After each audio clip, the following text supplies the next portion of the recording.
बालेश्वर पौरपालिकार 148तम स्वायत्त शासन दिवस अवसर में स्थानीय गांधी स्मृति भवन में चली दुईदिनिया उत्सव उद्यापित हो जाइए। राज्य नगर उन्नयन और गृह निर्माण विभाग मंत्री डॉक्टर कृष्णचंद्र महापात्र मुख्य अतिथि भाव जोगदे बालेश्वर पौरपालिका को सर्वांग सुंदर कर गढ़ी तोलिबारे सहरवासी नैतिक दायित्व और कर्तव्य संपर्क में आलोकपात करते। सदर विधायक मानस कुमार दत्त और पूर्वतन विधायक कांद्रा सोरेन एथिरे सम्मानित अतिथि भाव जोग देइतिले। बालेश्वर पौराध्यक्षा सविता साहू पौरोहित आयोजित कार्यक्रम में पौरपालिका कार्यनिर्वाही अधिकारी तथा उपजिलापाल प्रथमेश अरविंद राजसिरके उपस्थित थिले।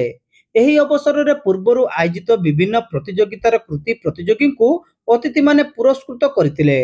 परे संगीतमय आकर्षणीय सांस्कृतिक कार्यक्रम परिवेषण करा जायतिला। सेठी मध्य मु से कथा को दोहरे कहि जे समस्ते जो माने कर्मचारी हमें रहउछे हमर दायित्व, जो माने लोक प्रतिनिधि बनुछे आम मानकर दायित्व जोड़ केमते हमें समस्त को जोगैबा, समस्त हेल्दी परिस्थिति रे केमते रहबे। तेनो स्वच्छ पानी जोगैबा हम सरकार कर प्रथम प्रायोरिटी।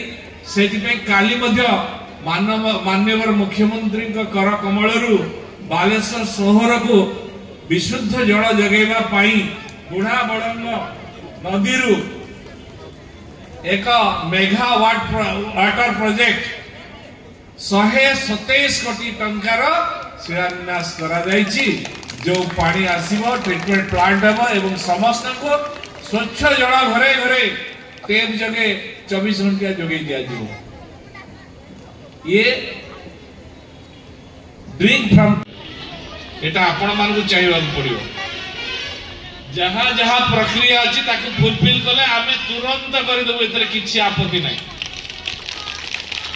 आमे चाहूछु किछि म्युनिसिपैलिटी को कॉर्पोरेशन करिवो, एनएससी को म्युनिसिपैलिटी करिवो, किछि नुआ भी एनएससी तैयारी करिवो। कारण सहर रे विकास अछि, सहर विकास हेले ओडिशा प्रदेश रे विकास हो आ माननीय यशस्वी प्रधानमंत्री जो भारत वर्ष को एक विकसित राष्ट्र में परिणत करने चाहते आ स्वप्न सार्थक हो।